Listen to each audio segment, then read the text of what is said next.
Oke, hari ini kita akan mencoba membahas tentang menulis abstrak hingga penulisan. Mungkin juga sudah saya sampaikan di awal ya tentang beberapa kesalahan umum yang sering dilakukan oleh oleh orang-orang kita ya yang non native ini gitu ya dalam menggunakan bahasa Inggris, tenses dan segala macam ya. Kita akan sampai ke sana. Ya sebelum itu jangan lupa untuk mengisi presensi dulu di CX ya.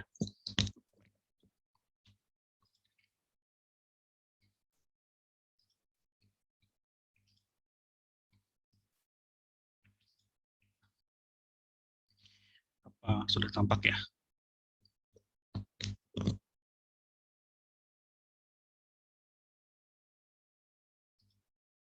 Belum? Ada yang bisa kasih feedback? Sudah Pak, sudah Pak. Sudah ya? Oke. Kalau pekan lalu kita dan 2 pekan lalu kita belajar dari introduction, kemudian setelah menulis introduction kita menulis conclusion, menulis metodologi dan result and discussion ya. Jadi introduction itu adalah bagian yang kalau menurut saya itu paling sulit untuk ditulis ya, bukan untuk dilakukan ya, tapi untuk ditulis ya. Mungkin sebagian besar ada yang tidak setuju, mungkin yang paling sulit itu mungkin adalah bagian yang result and discussion ya. Tapi sebetulnya ya result and discussion itu akan mudah ya, karena penulis itu kan nggak sendiri ya.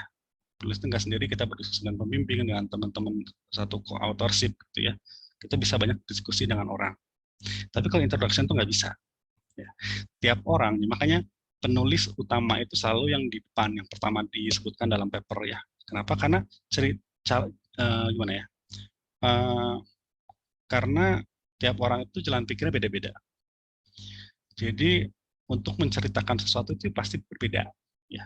Makanya nggak mungkin ada 2 paper dengan konten yang sama persis untuk bagian introduction itu nggak mungkin.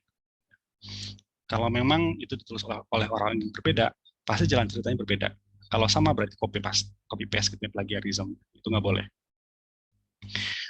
Nah, makanya introduction itu kalau saya, karena itu bagian yang paling susah dan paling penting ya semua juga penting ya, cuma bagi saya yang paling bisa mendeliver kenapa kita harus melakukan penelitian itu ya bagian introduction gitu ya.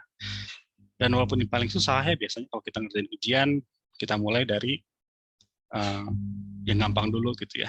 Tapi kalau ini kok mulai dari yang susah dulu gitu ya, introduction ditulisnya. Kenapa? Karena introduction itu adalah satu-satunya, bukan satu-satunya, dua-duanya gitu, dengan metodologi ya. Introduction dan metodologi itu adalah 2 di antara 5 bagian yang bisa ditulis sejak awal.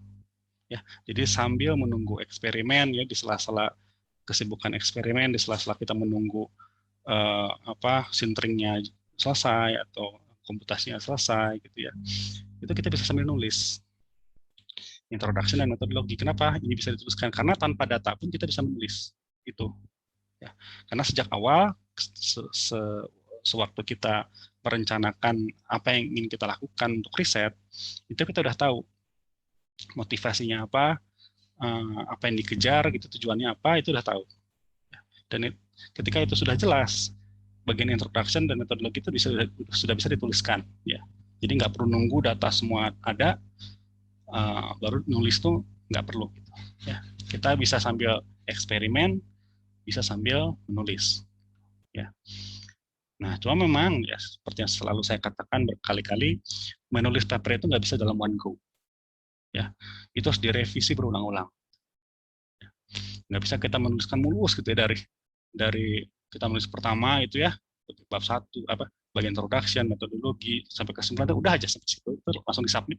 Jangan gitu ya. Apalagi kita tuh adalah orang non native. Ya, itu harus dibaca berulang-ulang. Ya. Kita menulis versi pertama introduction nih.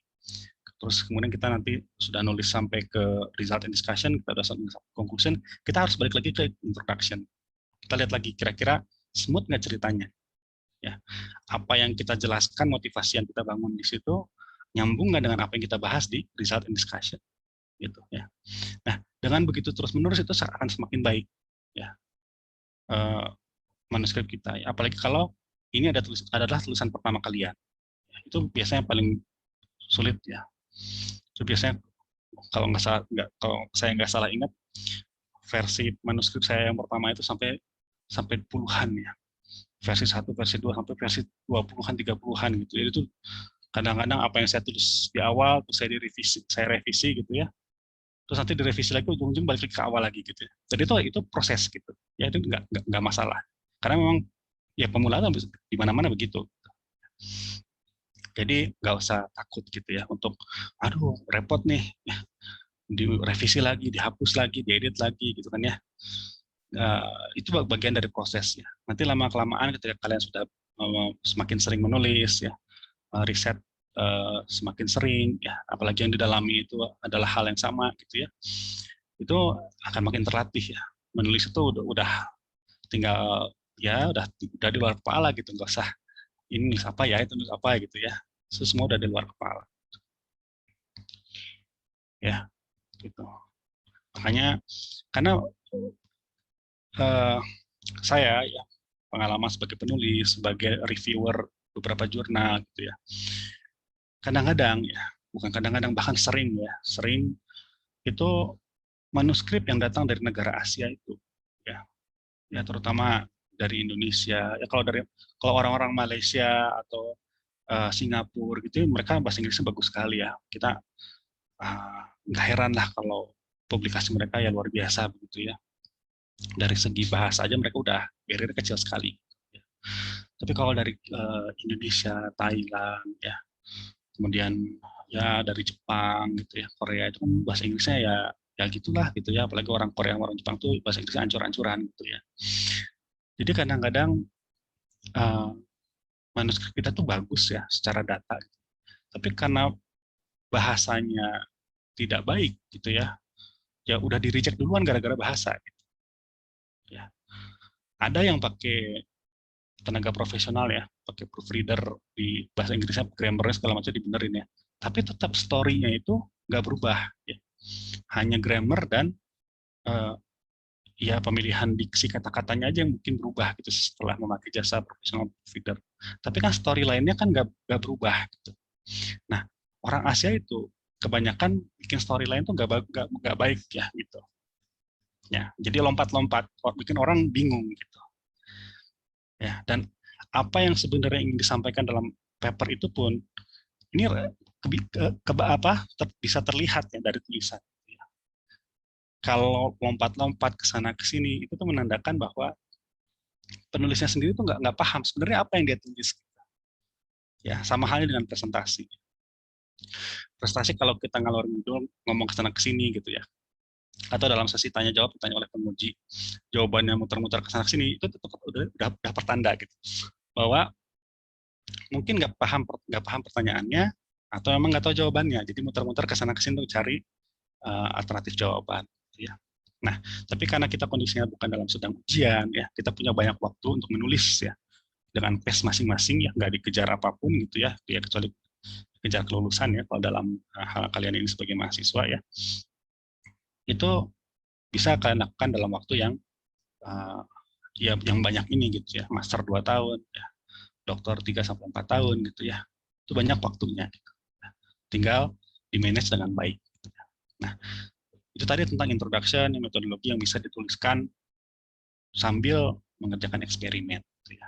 Dan jangan takut, jangan khawatir kalau saya nulis sekarang nanti datanya beda gimana gitu ya. Jangan mikirin gitu dulu gitu ya. Semakin ditunda ya, kalau bahasa keren zaman sekarang tuh procrastination ya, penunda-nundaan itu akan terus begitu gitu ya. Jadi datanya udah ada, datanya masih kurang nih atau masih belum bagus nih, nanti deh kalau nunggu bagus dulu saya begitu gitu ya. Nah, nanti jadinya manuskrip itu akan menjadi one manuskrip one go gitu. Cuma ditulis sekali dan nggak direview lagi, nggak dicek lagi gitu.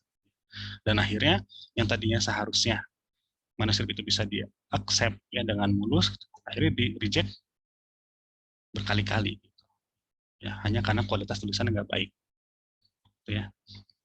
Jadi itu satu hal ya. Jadi kualitas data itu satu hal dan kualitas tulisan itu hal lain, dan dua-duanya harus bisa dikerjakan, gitu ya. Salah satu aja yang jelek ya, kemungkinan untuk di reject juga semakin tinggi, gitu ya. Nah, ya, jadi itu introduction, metodologi, ya. Terus pekan kemarin juga sudah saya paparkan tentang bagaimana menulis conclusion, ya. Nah, kalau sudah itu semua dituliskan ya, introduction, metodologi, result integration, dan conclusion itu sudah dituliskan ya, beserta dengan referensinya ya. Referensinya kalian nggak perlu bingung, pakai aja software-software yang bisa mengotomasi begitu ya, atau akan dituliskan dengan sendirinya gitu ya.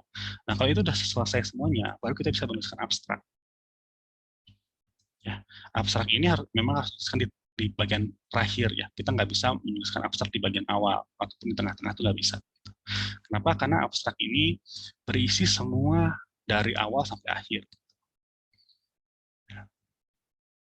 Ya, kalau dianalogikan dalam Al-Quran itu, isi Al-Quran itu bisa katanya bisa diwakilkan dalam satu surat Al-Fatihah saja gitu. Dan abstrak itu seperti itulah gitu ya. Ya. Nah, kita nggak mungkin bisa menuliskan abstrak kalau kita belum dapatkan gambaran utuh dari apa paper kita itu. Ya, di sini peran abstrak itu ada dua, ya. Yaitu yang pertama sebagai bahan pertimbangan bagi pembaca untuk memutuskan apakah mereka mau baca full text atau enggak. Jadi artinya apa? Di sini daya tarik paper itu adanya di sini. Kenapa? Karena abstrak itu adalah satu-satunya bagian yang gratis. Ya, selain supporting information ya. Kalau memang papernya bukan paper open access gitu. Ya. Ini akan menjadi satu-satunya bagian yang gratis untuk dibaca oleh semua orang. Dan orang akan menentukan apakah dia akan download, buka PDF-nya dari abstrak ini. Gitu. Ya. Jadi daya tarik paper itu ada di sini. Kemudian yang kedua sebagai table of contents, sebagai daftar isi singkat.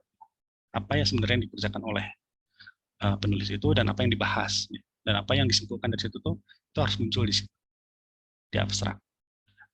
Yang lebih sulitnya lagi, abstrak itu cuma boleh 300 kata. Ya, kalau untuk regular artikel ya, kecuali untuk yang short communication itu lebih singkat lagi. Gitu. Dan bagian dari abstrak itu ada dua. Yang pertama adalah motivation. Motivation ini adalah bagian dari introduction. Ya. Kita buat singkat sekali di sini. Kemudian yang warna ungu itu adalah bagian outcomes, ya, yaitu bagian kesimpulan. Ya. Jadi ada dua hal yang memang harus dituliskan di situ. Ya. Tapi kalau kalian baca beberapa jurnal yang top lah gitu ya, kadang-kadang bagian yang hijau yang motivasi itu nggak ada, langsung tiba-tiba ke outcomes gitu ya. Dan itu sah-sah saja. Gitu. Itu memang kebebasan dari penulis. Jadi semua yang saya sampaikan di sini itu sifatnya memang dibilang wajib juga enggak gitu. Tapi kalau nggak ada itu ya orang nggak akan paham. Ya. Jadi pertama ada motivation ya, sebagaimana hal yang introduction, tuliskan konteksnya apa, kebutuhannya apa, ya dan tujuannya apa di situ termasuk ya. Kemudian tasknya apa dan objeknya apa. Task itu apa yang kita kerjakan, apa yang peneliti kerjakan, dan objek itu apa yang ingin disampaikan oleh paper itu. Sebagai motivasi atau origin lahirnya riset ini. Ya, supaya orang itu paham ya. Hanya dengan satu kalimat konteks, need, task, dan objek ini harus bisa tersampaikan ya dalam satu kalimat. Gunakan istilah-istilah yang bisa dimengerti oleh orang awam sekali ya. Jadi jangan ada singkatan ya. Yang sering banyak orang tuh menggunakan singkatan di sini tanpa ada kepanjangannya ya. Orang jadi bingung ini apa sih, ada singkatan tiba-tiba ada singkatan nggak ada kepanjangannya.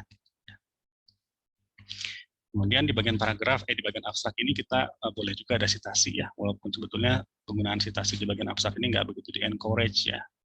Tapi kalau memang mendesak harus ada di situ ya boleh gitu ya, dengan menuliskan lengkap sitasinya ya. Jadi nggak dikasih nomor ya. Biasanya kalau sitasi dikasih nomor dan full referensinya muncul di bagian referensi gitu kan ya. Kalau abstrak tuh enggak ya. Jadi muncul di situ langsung gitu, di abstraknya ya. Contohnya seperti ini ya. Ya, ini nama penulisnya Mahyudin et al. Gitu ya. Nama jurnalnya, kemudian tahun berapa, volume berapa, dan nomor halamannya berapa. Gitu ya. Nah, itu bagian yang warna hijau ini paling sekitar 2 atau 3 kalimat. 2 atau 3 kalimat. Ya, biasanya 2 kalimat juga sudah cukup gitu ya, dan 3 kalimat rasanya kepanjangan gitu. Nah, kemudian yang paling banyak kalimatnya mungkin adalah bagian outcomes ya. Gitu. Ini berisi hasil utama ya, dan perspektif jika ada ya, saran-saran kalau ada gitu ya. Dianjurkan tidak berisi angka hasil riset kecuali sangat penting untuk dituliskan ya. Ya namanya abstrak kan gratis ya. Kalau kita memberikan angka langsung di abstrak ya, orang nggak akan penasaran lagi gitu ya untuk mendownload PDF-nya. Ya sama kayak trailer movie gitu ya. Kalau endingnya dikasih di trailer, apakah happy ending, sad ending gitu ya. Kalau semua dikeluarkan di bagian trailer gitu, ya orang mana mau datang ke bioskop. Gitu. Ya. Kecuali yang freak aja gitu sama movie itu. Ya sama gitu, kita juga yang peneliti-peneliti yang freak sama peneliti-peneliti terkemuka dunia juga ada gitu ya. Jadi semua publikasi yang dituliskan oleh si dia itu pasti dibaca gitu ya. Kemudian dalam abstrak itu nggak boleh ada gambar ya, kecuali TOC image ya yang memang disyaratkan oleh jurnalnya. Jadi jurnal-jurnal sekarang tuh berbeda dengan 10 tahun lalu ketika saya master tuh nggak boleh ada gambar di abstrak. Tapi sekarang tuh malah hampir semua jurnal tuh mensyaratkan adanya graphical abstrak atau TOC image ini. Gitu. Ya, jadi gambar kecil yang ditaruh di bagian abstrak oleh editornya. Kemudian semua singkatan dalam abstrak harus ada kepanjangannya ya, dan lakukan hal itu kembali di full text-nya ya. Jadi walaupun sudah diberi kepanjangan di bagian abstrak, di bagian full text juga harus diberi apa lagi gitu ya. Jadi bagian abstrak dengan bagian main text itu adalah sesuatu yang terpisah gitu ya. Kemudian ya yang paling penting di sini adalah abstrak harus dapat diri sendiri ya. Tanpa baca full text PDF-nya itu yang semuanya pembaca itu sudah harus dapat mendapatkan gambaran umum dari paper itu. Gitu ya. Itu abstrak yang bagus ya. Gambaran umumnya dapat, apalagi kalau sampai menimbulkan rasa keingintahuan dari pembaca begitu untuk mendownload PDF-nya itu akan sangat baik sekali. Ya. Abstrak harus bisa membuat pembaca penasaran dengan isi full text-nya sehingga di-download. Ya. Nah, kenapa harus di-download? Ya. Mungkin itu ada yang bertanya-tanya gitu. Ya. Karena counting jumlah reader itu bukan dari dibuka websitenya, tapi diklik PDF-nya itu baru naik satu counternya, ya counter jumlah pembacanya. Ya. Nah terus hubungannya apa? Semakin banyak orang yang membaca, itu kemungkinan orang mensitasi itu juga semakin tinggi. Ya, gimana orang mau mensitasi kalau nggak dibaca gitu kan ya? Gitu. Nah seperti yang saya pernah katakan juga di awal perkuliahan, kenapa harus ada sitasi ya? Ya, sitasi itu adalah salah satu ya, bukan satu-satunya, salah satu indikator kebermanfaatan paper kita. Ya. Kalau paper kita nggak ada yang sitasi, berarti nggak bermanfaat. Ya, kita mengerjakan sesuatu yang nggak bermanfaat, buat apa gitu kan ya? Kita kan pengennya melakukan sesuatu itu ada manfaatnya untuk orang lain. Gitu. Ya. Nah, jadi sitasi itu penting juga. Tapi saya sebelum ke sana ya, kewajiban kalian sekarang sebagai mahasiswa itu ya lulus gitu ya dengan dengan sebaik-baiknya, mengerjakan riset dan sebaik-baiknya, belajar dari pengalaman, dari kesalahan gitu ya, kemudian bisa menuliskannya dalam sebuah paper itu juga sudah pencapaian yang baik sekali gitu ya. Nanti kalau kalian sudah naik level gitu ya, menjadi peneliti gitu ya, kan begitu kalian lulus S3 bagi yang S3 ya, itu status kalian sudah naik menjadi peneliti. Ya. Jadi kalau udah menjadi peneliti junior, apalagi sampai senior gitu ya, itu nanti ya situasi itu akan jadi penting, gitu ya. Baik ya, itu abstrak. Oke. Seperti biasa kalau ada yang ingin ditanyakan, silahkan langsung disela aja ya, nggak perlu menunggu. Atau bisa menuliskannya di kolom chat juga. Nah ini contoh abstrak ya. Jadi abstrak ini ya, tapi ini bagi saya, ini contoh yang saya ambil dari referensi yang saya punya ya. Tapi ini bagian konteks sampai objek ini terlalu panjang bagi saya ya. Gitu ya.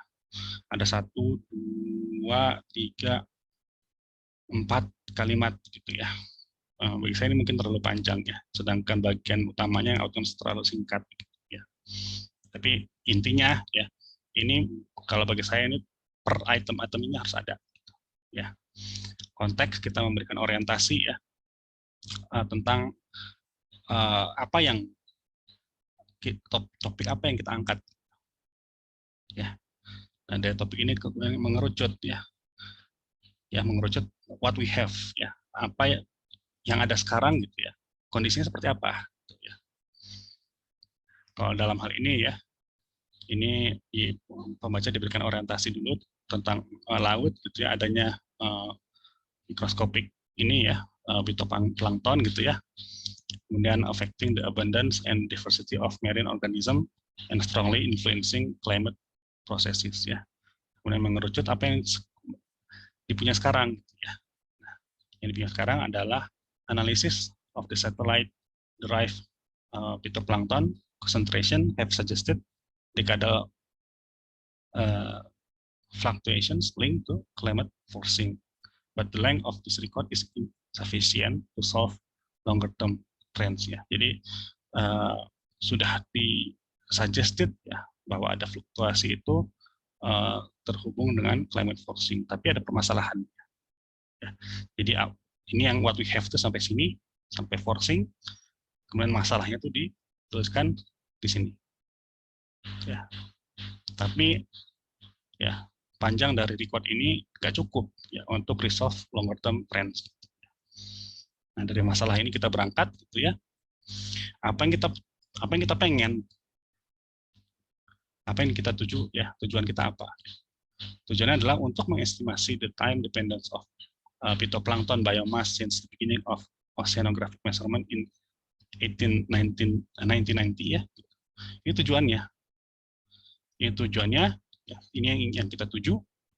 Kita melakukan apa? Ini tas kita. Gitu ya. Nah, saya juga kebetulan di Teknik Fisika ini juga merangkap sebagai koordinator tugas akhir S1 ya. Jadi sering juga melihat gitu ya bagaimana mahasiswa S1 menuliskan bagian tujuan gitu ya. Ya mungkin kalau di prodi lain saya nggak tahu, apalagi di prodi nano nggak ada S1-nya ya. Tapi di prodi saya nggak tahu seperti apa gitu. Tapi ini fakta ya, kalau di TF itu ya karena memang baru S1 mungkin ya, menuliskan tujuan tuh yang ini gitu, yang bagian tas. Sebenarnya tas ini kan tugasnya kita gitu, kita tuh ngapain gitu kan ya, bukan tujuannya gitu ya. Jadi di sini tas itu adalah apa yang dilakukan oleh peneliti. We combine available ocean transparency measurement and in situ chlorophyll observation. Untuk apa? Untuk estimasi bla bla bla. Ya. Seperti halnya tas kita apa? Tas kita adalah membangun rumah. Contoh lain. Ya. Tas kita membangun rumah. Nah, rumah itu buat apa? Tujuannya, buat ruko gitu ya. Gitu. Tapi apa yang kita kerjakan itu tuh bukan tujuan. Karena kalau apa yang kita kerjakan itu adalah tujuan, asalkan selesai juga kita udah selesai gitu penelitian kita. Tapi kan nggak sampai sana kalau riset itu. Nggak cukup sampai selesai mengerjakan sesuatu. Ya. Tapi ada hal yang ingin dituju gitu. Ya. Kalau di awal perkuliahan dulu saya mencontohkan seorang peneliti telah selesai melakukan eksperimen pada tikus putih, titik aja. Kan orang-orang terus tanya, so what gitu loh, gitu kan ya. Emang kalau udah melakukan eksperimen pada tikus putih, emang kenapa gitu kan ya? Emang buat ngapain gitu kan ya? Itu orang pasti uh, bertanya-tanya gitu kan ya. Nah itu yang dituju tuh apa? Itu yang paling penting gitu. Bukan apa yang kita kerjakan yang penting, tapi yang kita tuju itu yang penting. Gitu ya. Nah, kemudian di bagian akhir dari motivasi adalah objek. Benang merah uh, dari paper kita itu apa yang ingin disampaikan dari paper ini dengan menggunakan kata-kata this paper presents the trends we identified at local, regional, and global scales. Ya. Jadi kalau dituliskan dalam satu kalimat itu, paper ini itu tentang apa? Apa yang ingin disampaikan? Yang paling utamanya itu adalah objek. Ya. Nah, sampai situ baru didetailkan findings-nya, conclusion-nya, perspektifnya. Kalau ada perspektif yang nggak wajib itu baru didetailkan. We observe ini gitu ya. We observe declines segala macam. Our analysis further revealed interannual to decadal phytoplankton gitu ya. Fluctuation superimposed on long-term trends dan sebagainya. Dan kalian bisa lihat di sini tidak ada satu angka pun gitu ya, kecuali ini gitu ya. Ya, tapi sekalipun di sini ada angka, tapi ini kan masih apa ya? Masih umum gitu ya. Adanya decline 1% itu berapa kan juga masih abstrak. Nah, tapi ya itu juga jangan jadikan ukuran ya, bahwa misalnya oh kata Pak Haris di bagian abstrak itu nggak boleh ada angka gitu, nggak juga gitu ya. Boleh ya kalau memang mendesak perlu ada di situ, gitu ya. Nah, tapi kenapa disarankan yang nggak boleh? Karena ya itu tadi ya kembali ke masalah untuk uh, uh, apa supaya orang tuh penasaran ya membuka PDF-nya dan sampai ke conclusion-nya nanti ya, sampai ke pembahasan result and discussion baru conclusion-nya gitu ya. Nah, kemudian ada conclusion di situ ya. In conclusion, global phytoplankton concentration has definitely declined over the past century. Gitu ya. Kemudian kalau ada saran, di sini juga bisa ditambahkan saran. Ya. Itu ya. Jadi memang abstrak ini juga salah satu yang sangat sulit dituliskan ya. Kadang-kadang saya berkali-kali ya merevisi ini gitu ya. Nah, dan abstrak ini pun bisa menjadi indikator ya. Kita sebagai penulis ini tuh bisa menjadi indikator apakah apa yang kita tuliskan itu sudah baik, gitu ya. Indikatornya gini ya. Ketika kita menuliskan abstrak ya, dan kita menemukan kita sulit mengidentifikasi item-item ini gitu ya. Ketika misalnya kalian menuliskan need gitu ya, what we have and what we want gitu ya. Pas nulis ini tuh kok rasanya apa ya? Yang kita punya emang apa ya? Terus yang kita ingin tuju itu apa ya? Gitu. Kalau pas menulis abstrak tuh masih bingung dengan ini ya, itu jangan dipaksakan ya. Berarti ada yang salah dengan manuskripnya. Gitu ya. Dilihat lagi introduction-nya, dilihat lagi result discussion-nya sebenarnya arah ceritanya itu kemana gitu ya. Jadi abstrak ini dibilang susah juga sebenarnya nggak susah kalau memang ceritanya, datanya semua saling mendukung. Semuanya clear dari ujung ke ujung, ujung awal ke ujung akhir itu jelas. Ya. Begitu ya.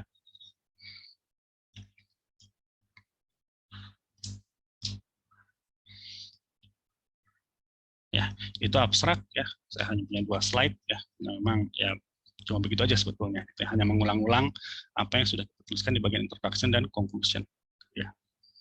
Hanya tinggal dibuat sangat singkat gitu ya, sehingga orang dapat dengan mudah mengambil message utamanya. Ya.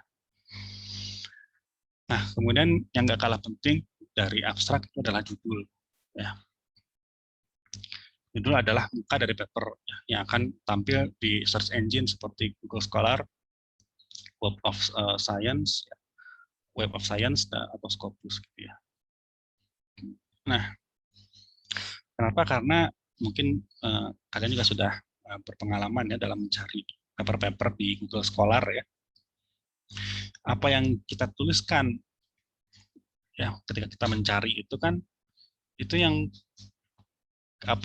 yang terdeteksi duluan itu yang bagian judul ya.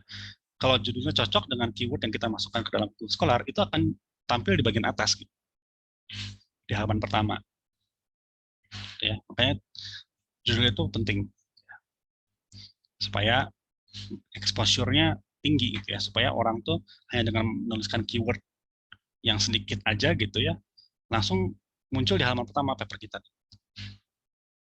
ya.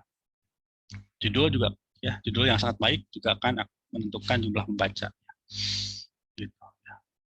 Idealnya memang judul yang baik disertai dengan open access itu akan meningkatkan jumlah pembaca ya. Ya, jumlah yang baik itu berarti mudah di search di search engine seperti Google Scholar, dan open access itu ya orang yang nggak punya akses pun gitu ya, dari rumah masing-masing itu bisa ngeklik PDF-nya gitu ya. Jadi jumlah pembacanya nambah ya. Nah, judul yang bagus itu apa? Ada 3 ya yang saya rangkum gitu ya. Yang pertama itu singkat, short. Short, simple, tapi general, nggak terlalu spesifik. Semakin general itu semakin bagus. Kenapa? Karena coba ketika kalian menentukan judul ya, posisikan posisi kalian itu ada di ketika kalian tuh pertama kali terjun dalam topik itu. Ya, waktu kalian pertama kali datang masuk ke S2 S3, yang keyword yang kalian pakai untuk mencari topik itu tuh apa? Ya. Nah, kalau kalian ingat itu gitu ya, mungkin kalian bisa merumuskan yang meramu judul yang paling baik. Kemudian yang kedua adalah atraktif ya. Ya, atraktif ini memang subjektif ya. Tapi ya sekarang tuh banyak ya orang-orang menentukan judul itu dengan pertanyaan gitu ya. Is this ini apa gitu, is apa gitu ya, pakai dalam bentuk tanda tanya gitu ya. Itu juga salah satu trik ya untuk menarik attraction gitu ya. Itu walaupun sebetulnya kalau dalam tata bahasa gitu ya, kalimat tanya menjadi judul itu nggak baik gitu. Dan syarat yang ketiga ya, karakter judul yang baik ya. Yang ketiga adalah accurately reflecting the content. Ini penting sekali gitu. Hanya dengan satu kalimat itu mewakili seluruh isi dari paper itu gitu ya. Ya, saya jadi ingat ya beberapa bulan yang lalu saya dan teman-teman ini ya, dosen submit paper gitu ya, dan proses review itu cukup lama ya, 3 bulan lebih gitu ya. Ya mungkin 3 bulan ini bagi beberapa orang bisa tergolongnya singkat ya, tapi karena biasanya kita di jurnal yang satu ini tuh sebulan beres gitu, ini hanya sampai 3-4 bulan gitu ya, hanya karena masalah judul gitu ya. Karena masalah judul yang bagi reviewer itu aneh gitu ya, nggak mencerminkan isi dari papernya ya. Dan sampai ganti judul 4 kali gitu ya, ganti gitu ya. Sampai 4 kali ganti ya, memang sulit gitu ya. Ya apalagi kalau kita menuliskan paper itu udah yang kesekian kalinya ya. Kita menuliskan paper di topik yang sama gitu ya, dan akhirnya kehabisan ide apa gitu ya, judul apa yang bagus gitu ya, yang atraktif. Kemudian juga disarankan ya menghindari kata-kata seperti significant, enhancement, highly efficient, novel, facial ya. Ini beberapa jurnal ada yang nggak boleh ya. Tapi nggak semua jurnal ya. Di tahun lalu, tahun 2020, saya submit paper ke sebuah jurnal di ACS ya, menggunakan kata-kata novel itu langsung disuruh koreksi oleh editor, nggak boleh gitu. Tapi tahun ini saya mau submit lagi paper dengan kata-kata novel gitu ya, di penerbit yang sama ACS tapi jurnal yang lain gitu ya, itu boleh gitu ya. Jadi memang tergantung kebijakan dari editor gitu ya. Kemudian hindari kata-kata seperti study, investigation, demonstration ya. Kenapa ya? Karena ini redundancy dan ya meaningless aja gitu ya. Kita Karena memang paper itu kan memang hasil studi, hasil investigasi, ya nggak perlu ditulis lagi gitu, ya udah jelas. Kemudian dalam judul boleh ada rumus kimia ya seperti C4 gitu ya. Tapi sekali lagi demi supaya itu mudah dikenali oleh Google Scholar gitu ya, lebih baik dituliskan juga full name-nya ya, supaya ketika orang-orang nanti mencari di Google Scholar itu bisa langsung terdeteksi. Oke, itu tentang judul ya. Ada pertanyaan?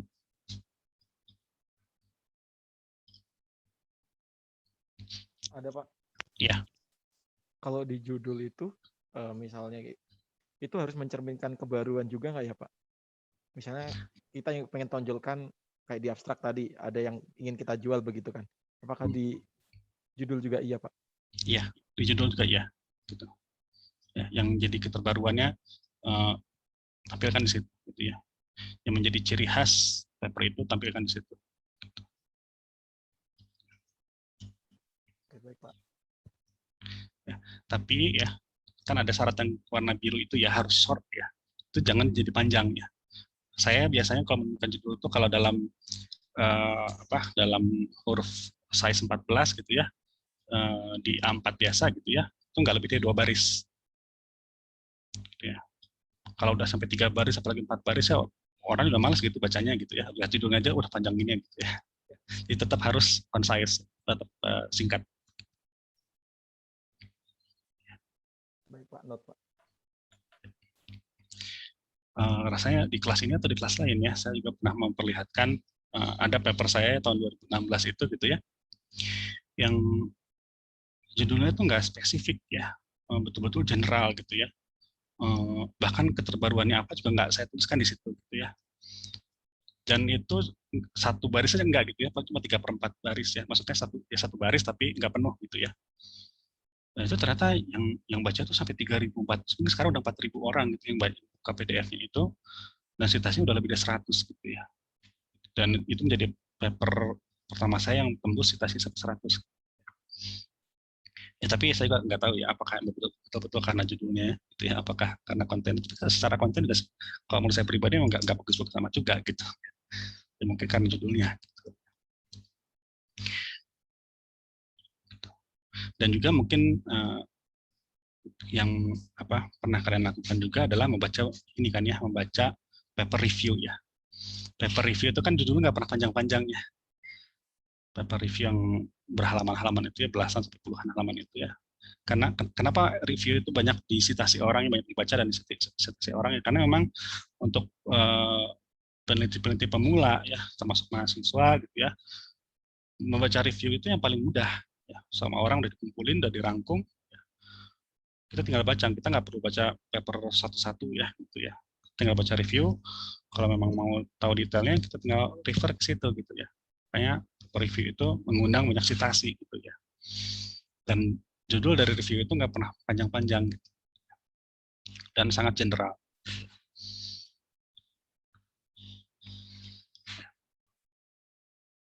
Jadi kembali lagi pertanyaannya tadi,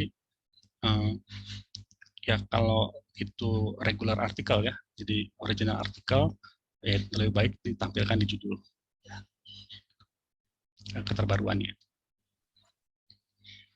Iya, baik, Pak. Ada pertanyaan lain, silakan. Oke, kita lanjut dulu ya. Tadi Joti ya, terima kasih ya. Iya, sama-sama, Pak. Terima kasih, Pak. Ya. Baik, kita lanjutkan ke tensis. Ini juga rasanya sudah pernah saya tampilkan di bagian awal kuliah ya, tentang penggunaan tensis yang tepat gitu ya.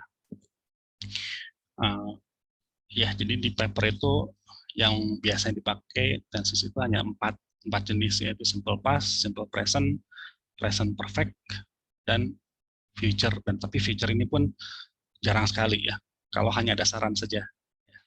Kalau ada saran ya, perspektif ya, di bagian conclusion ya. Tapi secara umum hanya 3 yang dipakai: simple past, simple present, dan present perfect ya. Nah, jadi kita akan lihat di slide berikutnya apa beberapa kesalahan umum yang sering dilakukan oleh umumnya orang kita ya, orang Indonesia sebagai orang yang non native gitu ya. Nah, ini cuma saya review kembali ya. Jadi simple past itu untuk digunakan ketika ya memang merefer pada sesuatu yang sudah dilakukan orang. Ya. Jadi orang sudah melakukan apa ya, did experiment ya, did experiments, terus apa namanya, perform apa gitu ya. Itu semua dalam simple past. Gitu. Observe ya, reported gitu ya, dan gitu ya, itu ya seperti ini, collected ya, reported ya, increase, decrease gitu ya, sesuatu yang memang terjadi dalam masa lampau dan berhenti di masa lampau ya, gitu. Mungkin yang bikin bingung itu apa, dengan ini present perfect gitu ya. Karena present perfect itu kalau di bahasa Indonesia kan arti sudah juga ya, I have read the book gitu ya. Saya sudah baca bukunya gitu ya. Kapan saya harus menggunakan I have read the book atau I read the book ya, sebagai simple past atau sebagai present perfect ya. Itu yang apa kebanyakan orang Indonesia bingung ya, karena artinya sama-sama sudah kalau dalam bahasa Indonesia gitu. Cuma kalau dalam bahasa Inggris kan time, penggunaan time ya, tense ini kan lebih kompleks ya. Ada yang secara waktu itu berhenti di masa lampau, selesai di masa lampau maksudnya. Ada yang baru selesai tadi gitu ya. Tapi kalau di bahasa Indonesia kan, bahasa kita kan nggak sekompleks itu ya. Ya sudah aja gitu, mau kapanpun ya pokoknya sudah gitu ya. Tapi bahasa Inggris kan nggak gitu ya. Jadi kalau yang selesai baru saja atau selesai baru saja dan masih akan terus berlangsung gitu ya, itu pakai present perfect. Tapi kalau yang sudah dilakukan di masa lampau dan sudah selesai juga di masa lampau, itu menggunakan simple past ya. Contohnya apa? Researchers have attempted ya. Dari dulu researchers saya sudah attempt ya, sudah mencoba gitu. Tapi kan itu dimulai sejak zaman dulu, tapi kan sampai sekarang belum selesai, masih berlangsung gitu ya. Jadi pakai have attempted. Kalau researchers attempted tanpa have ya, itu artinya ya researchers sudah mencoba dan sudah selesai juga percobaannya. Terus yang kedua contohnya the actual structure of the active site has been long debated. Yang debatnya sejak dulu sudah dimulai dan sampai sekarang belum selesai. Itu menggunakan present perfect. Ya. Nah, kalau saya sih begitu ya, logika berpikirnya gitu ya. Misalnya apa nih, John Scofsey reported, memang ya reportednya memang sudah selesai ya, di reportnya tahun 2012 misalnya. Ya. Tapi kalau menggunakan kata-kata suggested ya, bukan reported ya, tapi menggunakan katanya itu adalah suggested, itu harus pakai, bukan harus ya, lebih baik pakai have suggested, karena suggestionnya itu berlaku sampai sekarang.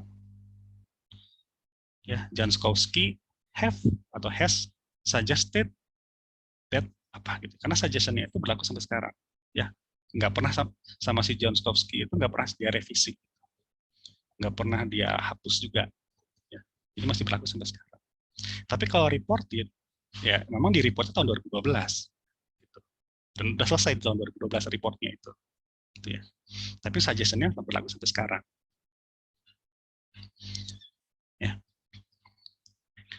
begitu. Nah, jadi simple past ya kadang-kadang dipakai di abstrak juga bisa ya, untuk merefer ke sesuatu yang memang sudah lampau atau merefer kepada yang sudah kita lakukan. Nah, itu juga bisa pakai simple past. Kemudian di bagian introduction ya, metode ini apa yang kita lakukan pada di penelitian kita itu menggunakan simple past. Kemudian result and discussion ini jarang ya menggunakan simple past, karena result and discussion itu kan mendiskusikan apa yang hasil kita. Kalau mendiskusikan hasil kita itu pakai present ya, pakai present tense, simple present. Gitu. Walaupun harus menggunakan simple past di result and discussion, yaitu misalnya untuk mengkomparasi dengan data-data lama, gitu ya. Jadi bisa menggunakan simple past, data-data yang sudah dilaporkan orang. Gitu.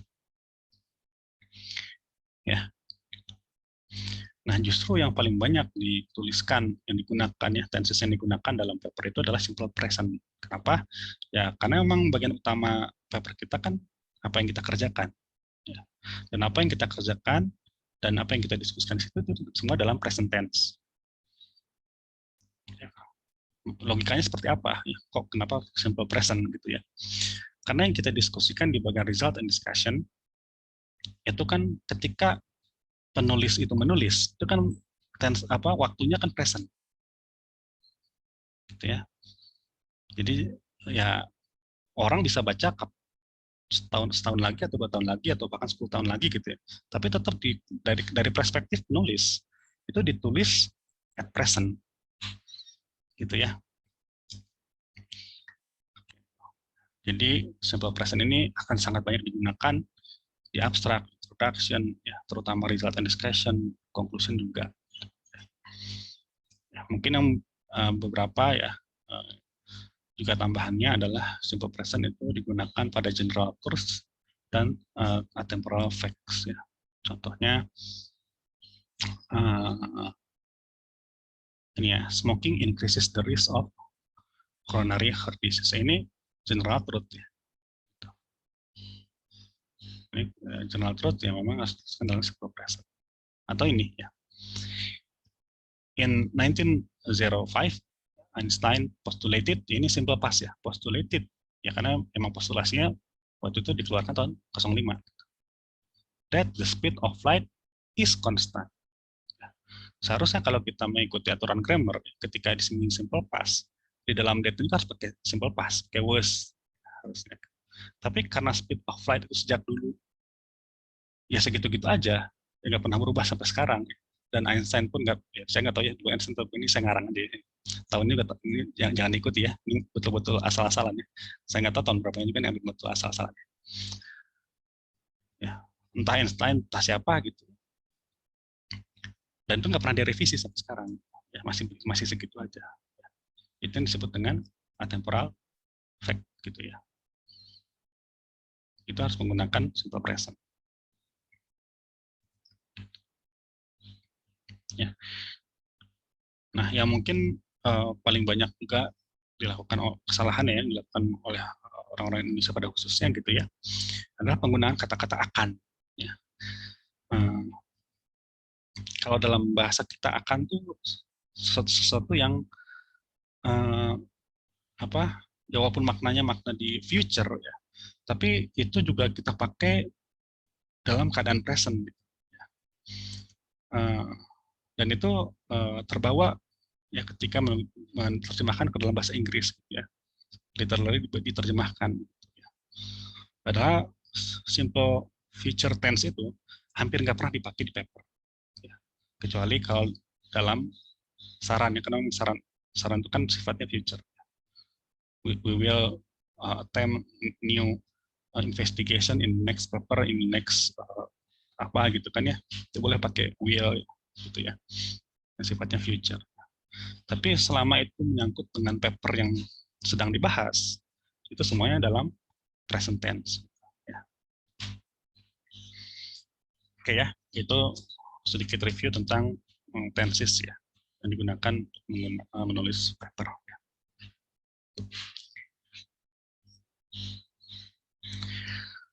Nah, untuk tenses ya.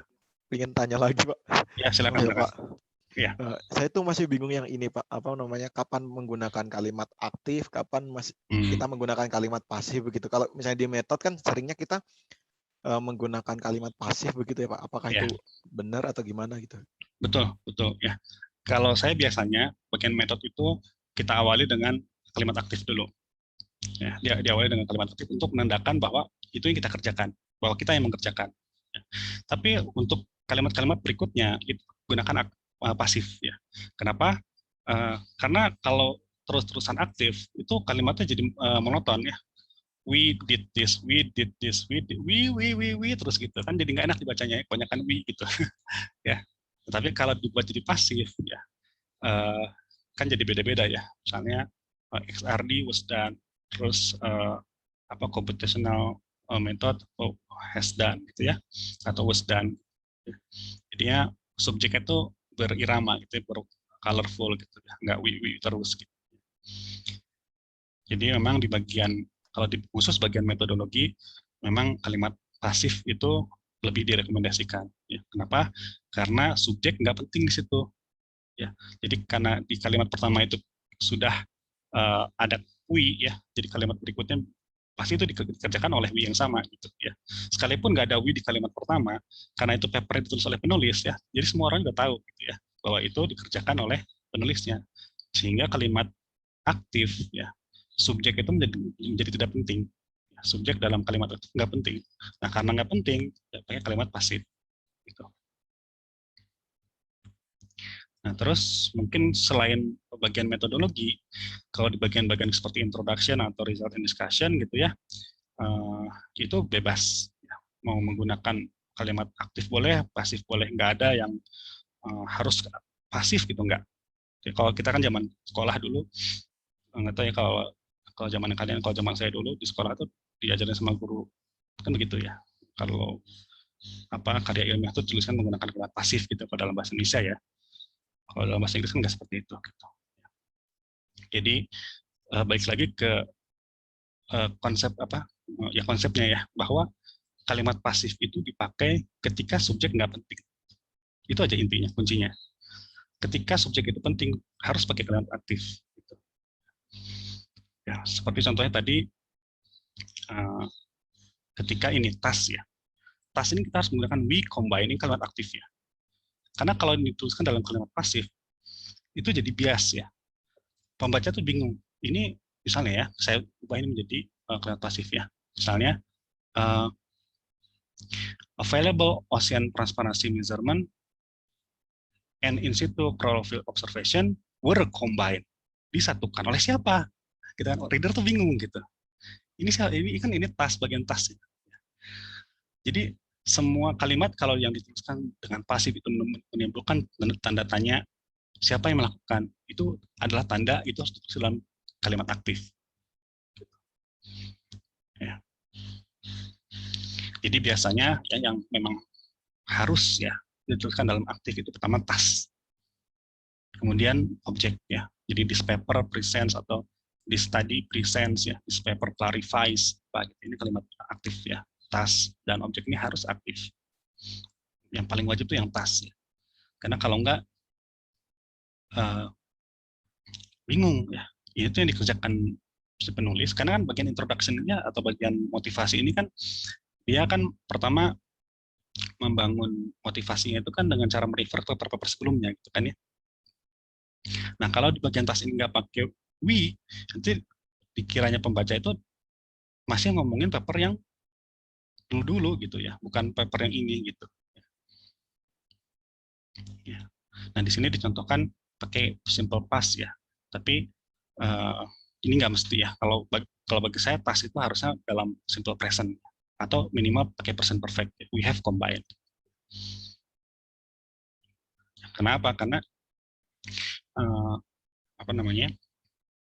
ya keadaannya ketika kita menulis itu udah ada dalam keadaan present ya, atau kalaupun kita mau menganggap itu sesuatu yang sudah selesai dilakukan pakai have, karena baru selesai kita lakukan, baru kita tulis gitu ya. Tapi kalau pakai simple past ini bukan auranya kesannya itu seolah-olah seperti yang udah kita lakukan di masa-masa lalu, di paper-paper kita yang lalu. Seperti itu. Ya, jadi itu ya kalau metodologi lebih baik memang ditulis pasif ya.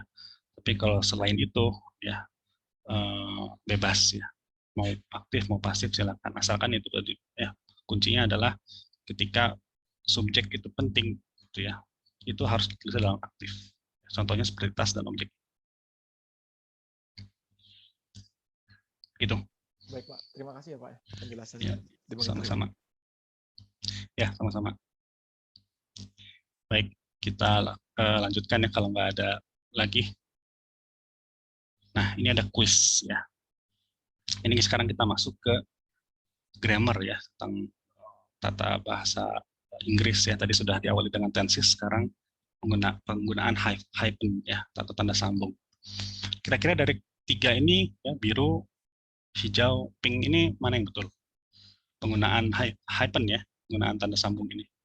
Yang tanpa tanda sambung sama sekali, yang tanda sambungnya di sini atau yang di situ. Kira-kira mana yang betul?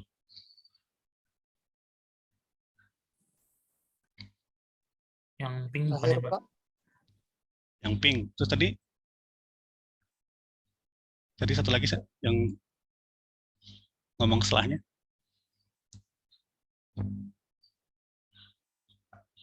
Semuanya pink, ada yang berpendapat hijau, biru,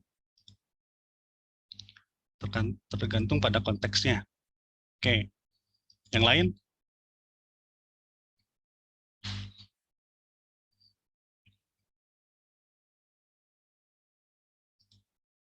Kok nggak keluar? Nah, ya, ya. Jadi mana yang benar? Nggak ada yang benar, nggak ada yang salah. Betul ya, tergantung konteksnya. Ya. Jadi ketiga kata ini atau ketiga part of kalimat ini gitu ya, ini artinya berbeda-beda ya, kecuali yang biru sama yang hijau. Biru sama hijau itu artinya sama. Low temperature impact dan low temperature impact itu memiliki arti low impact of the temperature. Ya.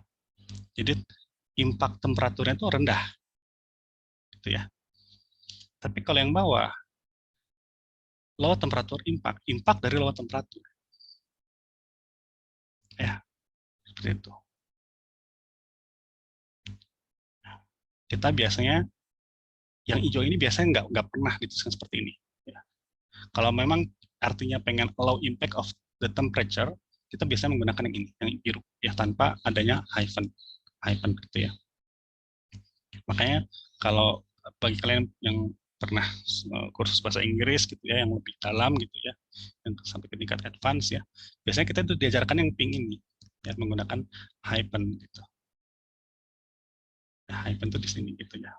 Karena memang kalau kita memang mau mengartikan yang ini, kita bisa menggunakan yang biru ini. Jarang sekali ada hyphen-nya di sini gitu. Ya.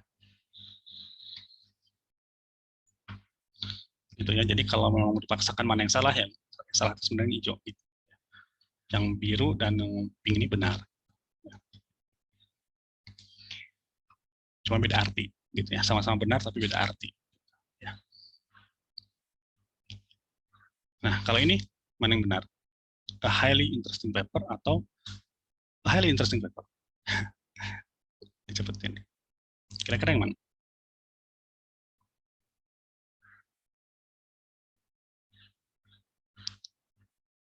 Ada yang punya ide?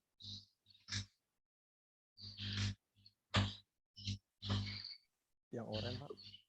Yang oranye. Yang lain ada?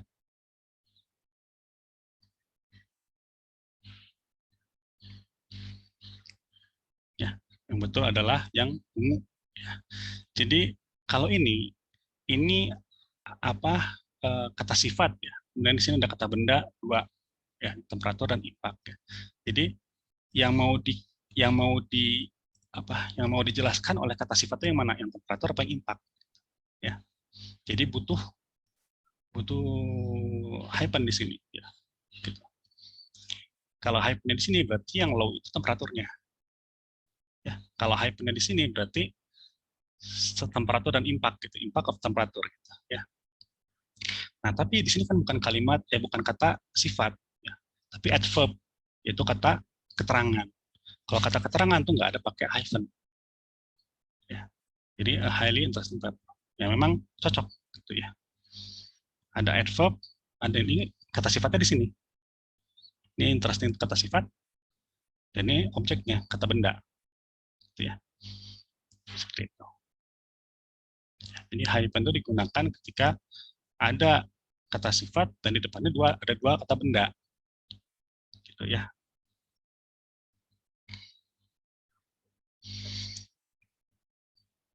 Ya, misalnya high cost computer, gitu ya. High cost computer kalau stripnya itu ada di high dan cost ya, di antara high dan cost, berarti komputer yang mahal, gitu ya, yang high cost. Atau high end computer ya. Komputer yang high end, ya, yang canggih gitu ya. Gitu ya. Nah, ini juga ya beberapa Coba ya, ini kita sekarang membuat kalimat kompleks ya, di mana ada 2 kalimat ya, kita gabung menjadi satu, yang satu anak kalimat dan satu kalimat utama gitu ya. Contohnya yang pertama, ini ada 2 kalimat. Yang pertama, 3 images were employed. Itu kalimat pertama. Kalimat kedua, kalimat pasif ya, yaitu 3 images were generated by the image dependent potential method ya. Ini digabung jadi 3 images which were generated by the IDPP methods were employed. Tapi kalau kalian perhatikan, ini kalimat yang enggak efisien. Kenapa? Coba ya. Kan dari 2 kalimat itu, 3 images were employed. Kalimat kedua, 3 images were generated. Ya. Ada 2 kalimat dengan predikat yang sama, itu were. Ya. Tapi ini digabungkan menggunakan which. Ya. Were-nya keluar 2 kali. Jadinya nggak efisien. Ya. Yang bagus gimana? Yang bagus seperti ini. 3 images generated by IDPP method were employed. Ya.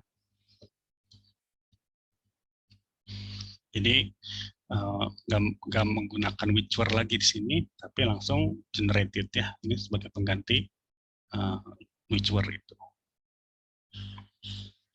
Ya, artinya sama. 3 images yang di-generated oleh metode IDPP digunakan, gitu ya. Artinya sama.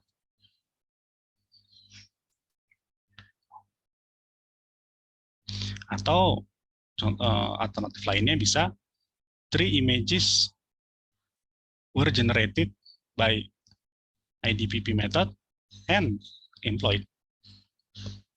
Gitu ya. Jadi were tetap keluar hanya sekali aja. 3 images were generated by ini and employed. Gitu ya. Nah, kalau ini ya, FeO2 plus requires 6.8 kcal per mole of energy to activate methane, and CO2O2 plus requires 16.3 kcal per mole. Ini lagi-lagi ada redundancy pada penggunaan kata ya. Requires-nya keluar 2 kali, ya. Kalau per mole keluar 2 kali, gitu ya. Jadinya nggak efisien. Ya. Jadi yang betul harusnya seperti ini. Ya. FeO2 plus and CO2O2 plus require 6.8 and 16.3 kcal per mole of energy respectively to activate methane. Ya, respectively di sini artinya masing-masing ya. Si FeO itu 6,8, si CU2O itu 16,3 ya, respektif ya masing-masing. Kemudian contoh yang ketiga, the actual structure of the active site in ion containing zeolites was recently identified as FeO2+. However, the mechanism for methane oxidation over this active species is still unclear. Ya, ini juga apa di sini masalahnya saya lupa ya. Kayaknya active site-nya ya, yang ditulis berulang-ulang gitu ya. Nah, ini kita satukan ya, 2 kalimat kita satukan menggunakan while ya. Kenapa? Karena di sini kan, oh ini ya penggunaan however ya, bisa kita ganti ya however dengan menggunakan while yang lebih halus lah kata-katanya gitu. Nggak strong seperti however. Ini kan menunjukkan kontras ya antara yang kalimat pertama dan kedua, itu adanya kontras ya, menunjukkan masalah itu di mana. While the actual structure of the active site in iron containing zeolites was identified as FeO2+, the mechanism for methane oxidation over this gitu ya is still unclear. Ya. Jadi adanya kontras untuk menampilkan permasalahan ya di introduction. Seperti itu ya, salah satu atau salah 3 contohnya gitu ya. Dan ini masih banyak ya contoh-contoh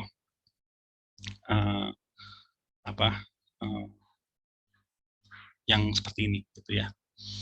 Dan ini kan karena kuliahnya bukan kuliah bahasa Inggris gitu ya, saya juga nggak bisa memberikan yang lebih detail daripada ini gitu ya, harusnya memang oleh ahli bahasa gitu ya.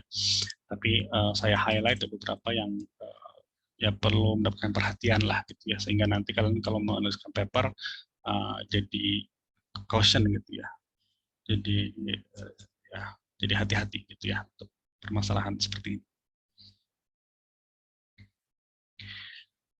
Oke, kita lanjutkan ya. Nah ini juga ya, ini sangat sering ya dilakukan ya, terutama oleh orang-orang native ya dari Asia, terutama Cina, Korea. Ya. Ada penggunaan dangling verb ya. Dangling verb itu apa? Ya. Contohnya di sini ya. After aging for 72 hours at 50 degrees Celsius, we observe a shift in bla bla bla. Ya. Nah ini artinya apa? Artinya penulis membutuhkan waktu 72 jam ya pada 50 derajat Celcius untuk dapat mengobservasi pergeseran ya betul ya, pergeseran gitu ya. Padahal kan maksudnya kan bukan begitu. Yang dibutuhkan waktu 72 jam pada 50 derajat Celcius kan aging-nya, bukan orangnya. Ya, orangnya itu nggak membutuhkan waktu 72 jam untuk mengobservasi gitu ya. Jadi ini ada kebingungan gitu ya. Nah, yang betul tuh harusnya seperti ini. Ya, yang di bawah ini. After the samples age for 70 hours, we observe a shift. Ya, jadi ini jelas ya.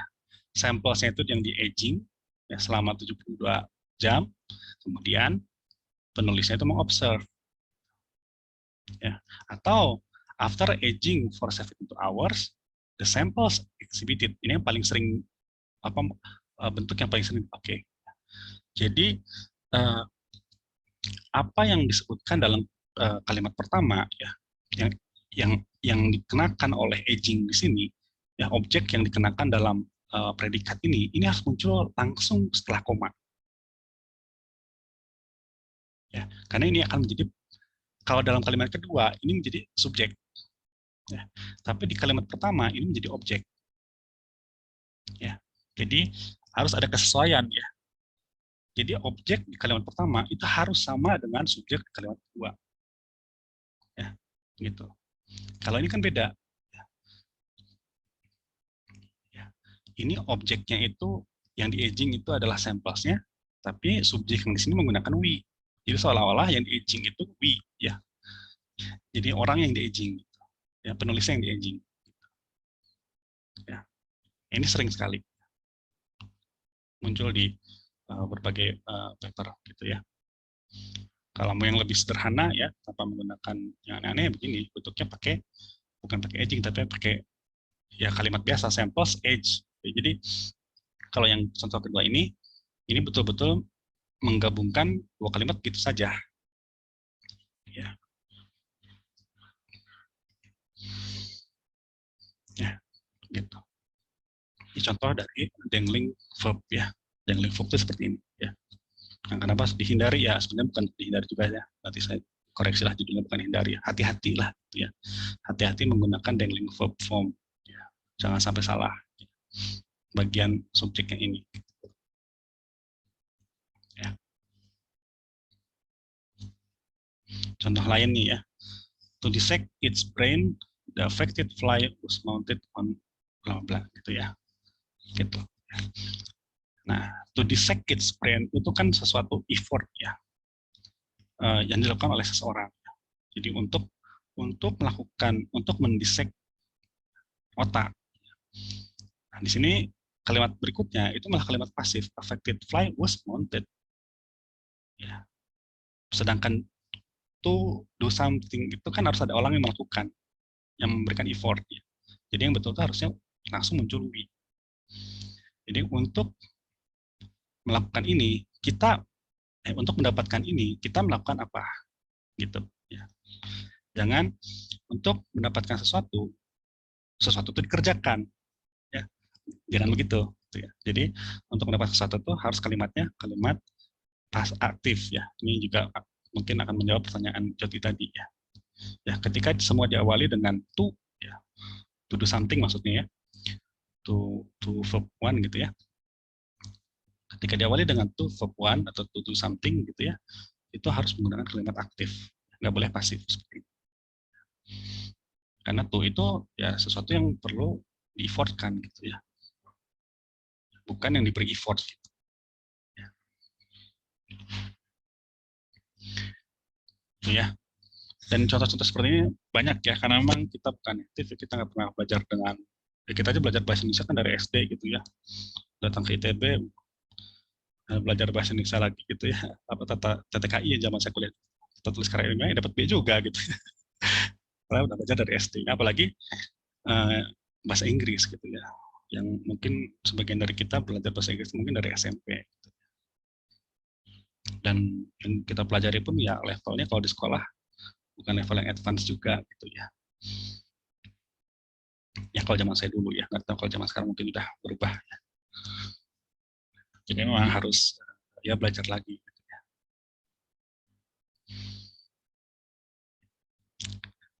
Mungkin ada pertanyaan dulu sebelum lanjut.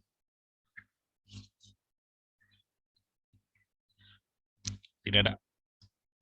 Oke, lanjut ya. Ini beberapa kesalahan yang umum ya. Ini NG not good ya, yang salah ya. Satu ya. Yang pertama, our calculated energies have the same agreement as the previous result. Ya, ini contoh nyata ya. Waktu saya sekolah S3 di Kyushu di Jepang, itu ada kawan saya sama-sama S3 ya, kawan S3 gitu ya, yang memang sudah batas waktunya untuk submit paper gitu karena mau lulus gitu ya. Ya terus minta saya untuk nge-proofread ya apa yang sudah dituliskan dalam draft manuskripnya, dan ini saya ambil beberapa snapshotnya gitu ya, apa yang dia tulis gitu ya, dan ya ini kejadian nyata gitu, bukan yang dibuat-buat begitu ya. Jadi our calculated energies have the same agreement as the previous result. Ini kan kalimat yang sekilas mungkin tampak benar gitu ya, tapi kan agreement itu kan kalau di bahasa Indonesia kan itu persetujuan ya, apa agreement itu ya itu ya, agreement itu gitu ya. Gitu. Ya. Karena agreement itu bisa kata benda, bisa kata sifat, bisa adjektif, bisa noun. Ketika dia menjadi noun ya, itu artinya persetujuan itu loh, apa ya, kayak dokumen-dokumen persetujuan gitu ya. Tapi kalau dia dalam bentuk adjektif ya, kata sifat, artinya beda lagi gitu ya. Nah di sini have the same agreement, dia sebagai noun ya, gitu. Ya, padahal harusnya ini maksudnya dalam adjektif gitu ya, gitu ya. Jadi yang baik itu contohnya ini di sini ya, salah satu contohnya our calculated energies agree ya, langsung pakai kalimat verb aja, pakai verb aja gitu, karena agree itu adalah verb ya. Agree with experimental values atau with the previous result gitu ya. Atau contoh lainnya adalah our calculated energies is in agreement ya. Is in agreement, di situ agreement bukan noun tapi adjektif, itu boleh ya. Walaupun kalau kalian menggunakan apa itu namanya Grammarly ya, itu pasti akan disarankan untuk diganti ya. Gitu. Jangan pakai any agreement karena ya pertama ngapain pakai any agreement ya, kata-kata yang lebih panjang ya. Kalau memang ada satu kata yang lebih pendek itu agree. Gitu. Ya, pasti direkomendasikan diganti kalau pakai Grammarly. Ya, ini contoh satu ya. Gitu. Jadi entah ini pakai agree atau in agreement ya. Jadi in agreement itu adalah adjektif ya. Yang kedua contohnya, motivated by these results, theory of relativity was investigated. Nah, kira-kira apa yang salah di situ?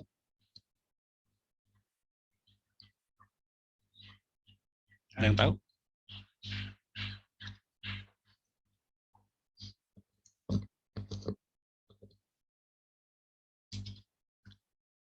Ayo. Ya? Subjeknya. Ya, bingo, betul ya. Jadi subjeknya ya. Jadi ini kan motivated by this result. Siapa yang termotivasi? Teori. Wah, kan aneh ya, masa teori termotivasi gitu kan ya. Dan dari sini ada ketidaksesuaian antara kata kerja di sini dengan subjeknya, gitu ya. Jadi harusnya motivated by this result, Einstein investigated theory of relativity. Di situ harus keluar kalimat aktif. Karena yang termotivasi itu Einstein, bukan teorinya. Ya. Ini contohnya. Ya. Gitu.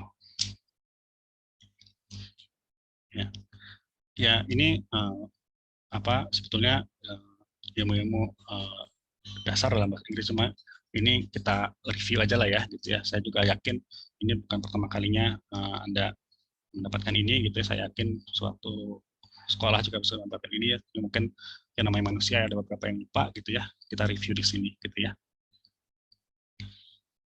Kalau yang ketiga, I have scholarship to live my life and for study expenses. Ini kalau dari grammar nggak ada yang salah, tapi kira-kira apa yang salah?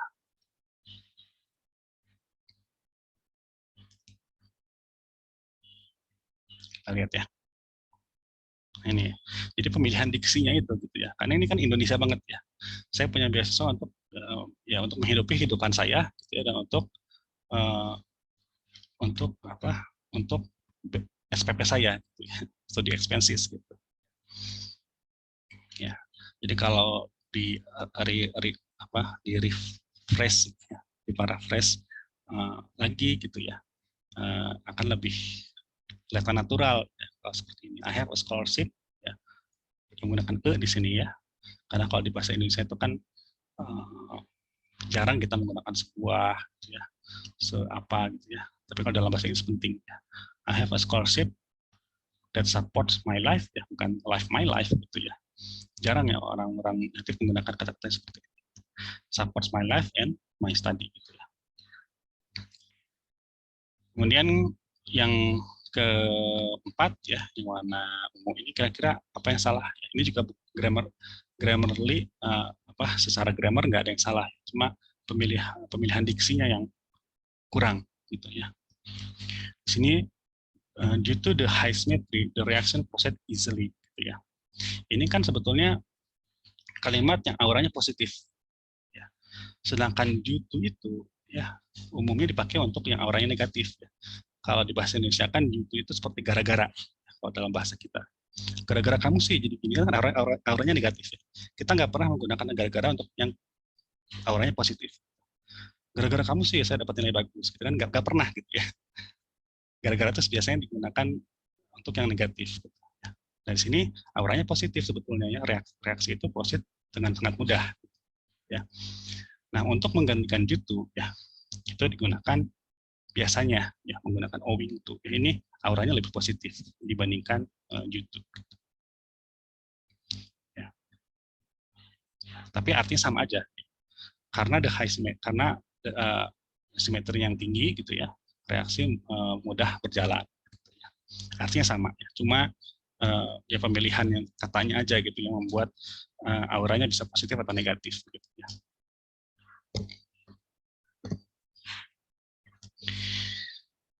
Begitu ya. Dan rasanya masih banyak ya contoh-contoh lain ya tentang kesalahan-kesalahan seperti itu ya. Dan ini juga saya paparkan di sini bukan untuk mencari-cari kesalahan atau apapun gitu ya, supaya menjadi pembelajaran kita bersama gitu ya. Dan tidak diulangi gitu ya untuk nanti ketika kalian menuliskan paper gitu ya. Sudah harus pre-cautious gitu ya. Sebelum nulis tuh oh iya teringat gitu ya. Ada beberapa hal yang mungkin bisa saya tuliskan. Ya, mungkin itu ya yang bisa saya sampaikan untuk hari ini. Mungkin ada pertanyaan?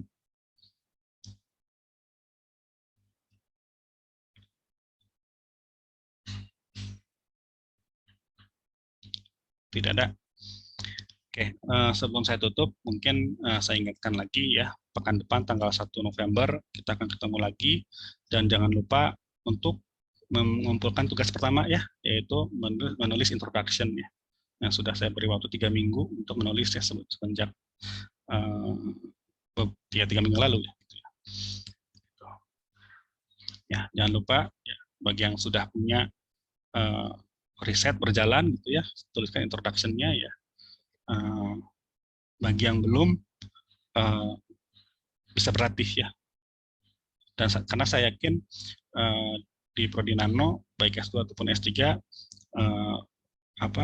riset sangat banyaknya berjalan gitu ya, dan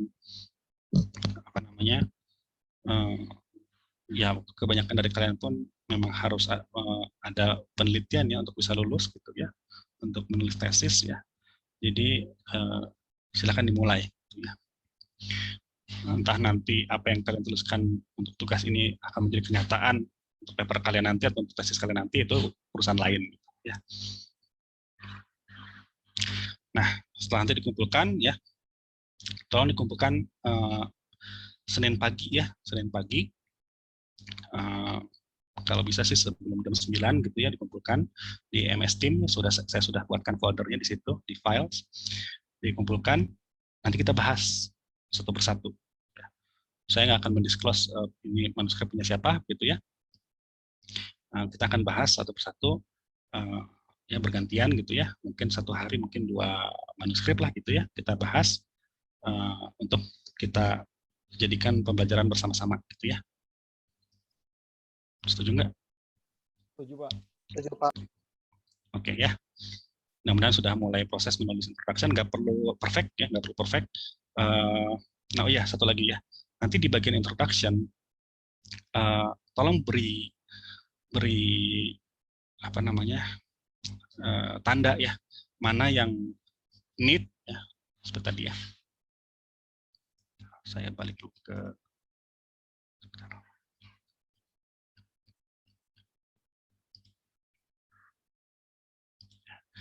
nanti tolong berikan tanda ya di masing-masing kalimat atau paragraf ya, mana bagian konteks, mana bagian need, mana bagian task, dan mana bagian objeknya, dikasih tanda ya di Word-nya itu ya, gitu. Oh ya, dan kumpulkan dalam Word ya, jangan dalam PDF ya, supaya saya bisa memberikan komentar langsung di Word-nya ya, gitu. Kumpulkan dalam Word, kemudian kasih tanda mana konteks, mana need, mana task, mana objek ya. Kalau mau ada referensi langsung di situ boleh, tapi nggak akan saya cek juga kok ya referensi, mau ada mau tidak, silahkan.